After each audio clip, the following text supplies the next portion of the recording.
Welcome back, ladies and gentlemen. Professor Connection here, bringing you guys another video, this time going over the basics of trig.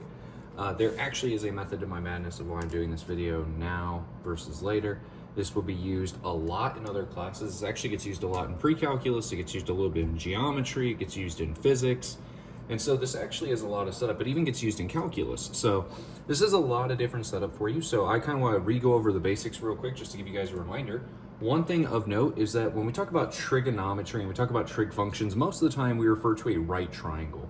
This is because this is going to be the triangle that is going to be most often applicable for your basic trig functions. The basic three are sine, cosine, and tangent.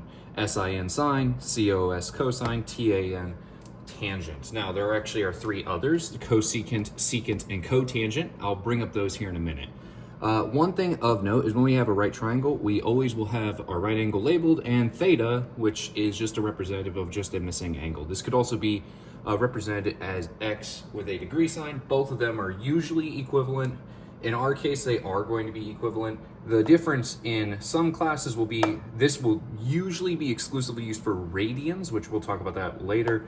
This will get used for degrees. Now, one thing of note is all of these, sine, cosine, and tangent, are all sine, cosine, tangent of an angle. So when I say of an angle of something, basically, whenever I say this, this is basically like an argument. It's called an argument, but it's basically like a set parameter. Sine of an angle means that sine with respect to this specific angle. So if theta was up here, sine would be different than if the angle's right here. So this is what we actually call a reference angle. So I'm sure you guys probably, if you're coming to this video, you just want a reminder. So you probably already know SOHCAHTOA. And SOHCAHTOA is the way that a lot of students are taught how to remember this. Sine is adjacent over hypotenuse. Cosine is, I did that wrong. Sorry.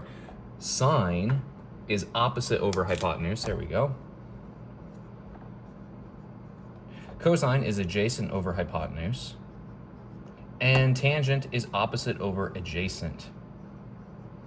Okay, so I could actually label these to help myself out a little bit. I could say, okay, well, the opposite is going to be this side over here. That's going to be my opposite. My hypotenuse will never change. My hypotenuse is always going to be opposite of my 90-degree angle. It's always going to be the longest side. My adjacent will always be the one that's touching my reference angle. So that kind of gets us our basic. Now, why in the world do I have these three? Cosecant, secant, and cotangent. Well, it's actually because these are the other arrangements as how these guys can be used. What do I mean by other arrangements? That just sounds weird. When I say other arrangements, I mean, if any student has ever wondered, well, what the heck, when we learn this in a class like geometry, what happens if I put, I don't know, these in a different order? What happens if I do hypotenuse over opposite? Well, if I were to do these in a different order, it's actually cosecant, or hypotenuse over adjacent, and then we have adjacent over opposite. So that means that these three are sometimes referred to as reciprocals or reciprocal identities, because if I were to actually work these out, well, cosecant is basically an equivalent to 1 over cosine. So like this is basically the same thing as me saying 1 over sine. This guy is 1 over cosine, and this guy is 1 over tangent. So this is actually how to go about doing these. And if you ever have to do these inside of a calculator, that's actually the same way that you do this inside of a calculator. You take 1 over sine of your angle, whatever. Now, the other thing that I prefer teaching my students when I teach them trig to start is, okay, so we talked about theta is basically in reference to an angle, whether or not in radians or degrees. Again, some of you guys won't know what radians are yet. That is completely fine. But if I were to try to figure out the angle, this is actually why I like doing this. For example, I'm going to actually write up a quick example, so give me 1 second.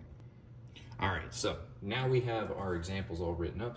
So I'm gonna kind of go over this in two different ways. One, I wanna show you how we actually can use sine, cosine, and tangent as an example, right? Because now we know if this is my reference angle, my opposite is still gonna be over here. Well, here, let me actually label it, that way it's the same color.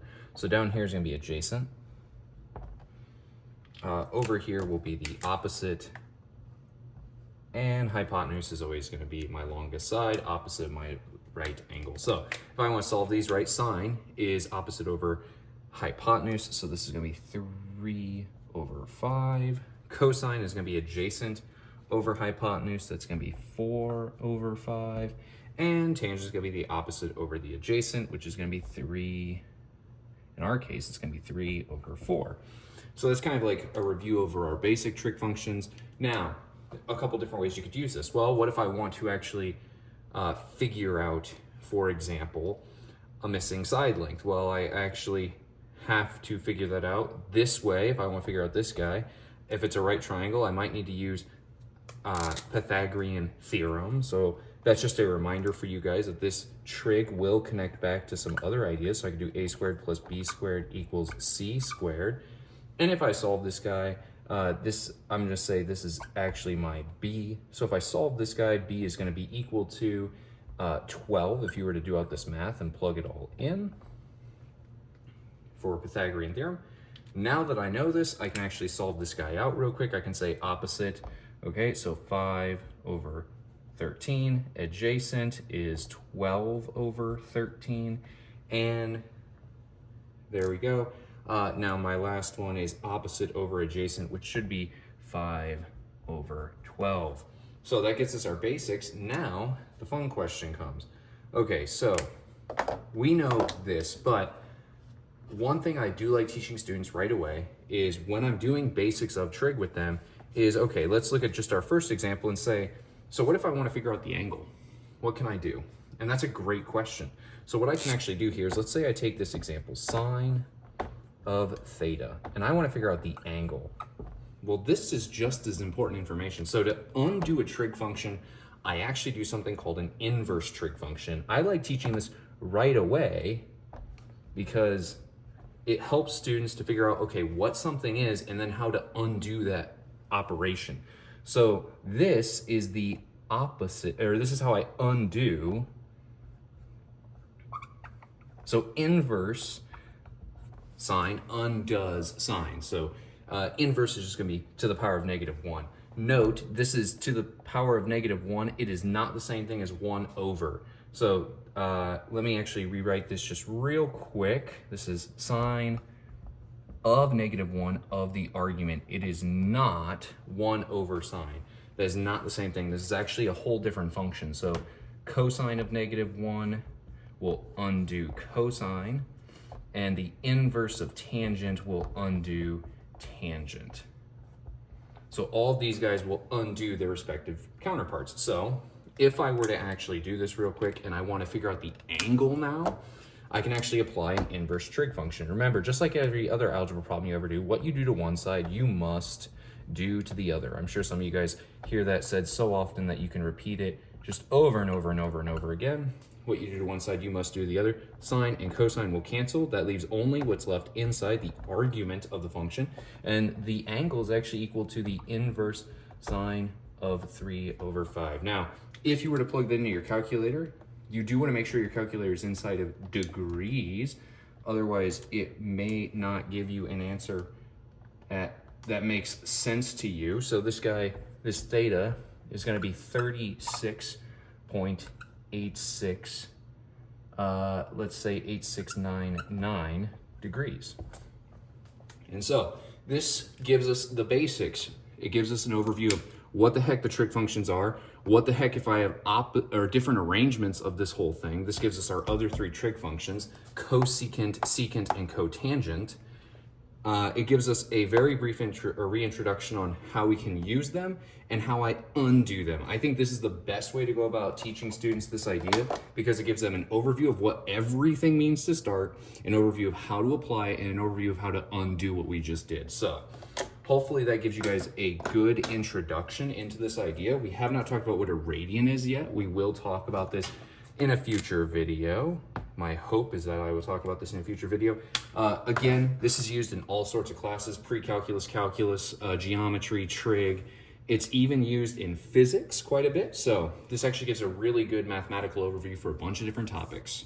This has been Professor Connection, and I hope to see you guys in the next video. Make sure to share and like the video if you did.